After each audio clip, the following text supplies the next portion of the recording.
Hello বন্ধুরা, কেমন আছো? আজকে আমরা বানাবো প্যান ফ্রাই মোমো, যেটা সবারই খুব পছন্দের। তার জন্য দেখো, পেঁয়াজটা কুচিকে একদম ঝিরিঝিরি করে আমরা চপ করে নিলাম। আমি এর আগে চিকেনটাকে ম্যাশ করে নিয়েছি, মানে মিক্সিতে দিয়ে পেস্ট করে নিয়েছি। আর ধনেপাতা কুচি, আর এদিকে দেখো কী দিলাম, আদা রসুন পেস্ট দিলাম, আর নুন দিলাম। আর এদিকে হচ্ছে তোমার একটু চিনি দিয়ে দিলাম টেস্টটা ব্যালেন্সের জন্য। আর এই যে পেঁয়াজটাকে দেখো, আমি রসটা চিপে চিপে দিচ্ছি, নাহলে না চিকেনটা জল জল মতন হয়ে যাবে। ভালো করে পেঁয়াজের রসটা চেপে দিয়ে এবার দেখো ভালো করে ওটাকে মেখে নেবো। নুনটা তোমাদের স্বাদ মতনই তোমরা দেবে। দিয়ে ভালো করে মেখে কিছুক্ষণের জন্য আমরা ঢাকা দিয়ে ওটাকে রেখে দেবো। এদিকে যেহেতু আমরা প্যান ফ্রাই মোমো বানাবো, তার জন্য আমরা 3 রকমের ক্যাপসিকাম নিয়েছি।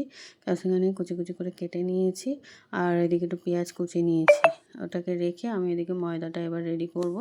ময়দা নিয়েছি, চিনি আর নুন দিয়ে নর্মালি যেরকম ময়দা মাখে ওরকম ময়দাটা মেখে নিয়ে তারপরে আমি ছোটো ছোটো লেচি মতন কেটে এবার মোমোটাকে বানিয়ে নেবো। আমি একটু স্টিম দিয়ে নিয়েছি, স্টিমটা আমার দেখানো হয়নি। নর্মাল যেরকম স্টিম দেয় মোমোতে সেরকমই দিয়ে করেছি। দেখো তো তোমার মোমোর শেপটা কেমন হয়েছে, তোমরা তোমাকে কমেন্ট করে বলবে। হ্যাঁ, মোমোর শেপটা কেমন করেছি। এদিকে কড়াইতে তোমার সমস্ত কিছু নিয়ে পেঁয়াজ ক্যাপসিকাম ওটা দিয়ে ভালো করে নাড়াচাড়া করে এদিকে একটা সস রেডি করব। তার জন্য বাটিতে তোমার নিয়েছি, জল নিয়েছি, নিয়ে টমেটো সস আর হচ্ছে চিলি সস, আর এদিকে সয়া সস, আর এটা হচ্ছে কর্নফ্লাওয়ার দিয়ে ভালো করে ওটাকে ঘুটে মিশিয়ে নেবো। নিয়ে আমি এদিকে একটা কড়াইতে ওই স্টিম দেওয়া মোমোটাকে ভেজে নিচ্ছি।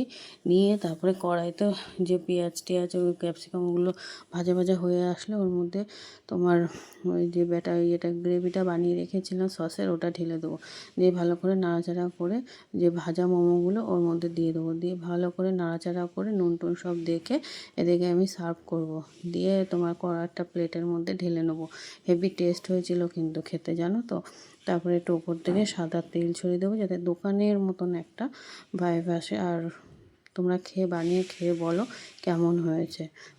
তোমাদের যদি ভালো লাগে অবশ্যই চ্যানেলটাকে সাবস্ক্রাইব করো, লাইক করো, কমেন্ট করো। Tata, bye bye.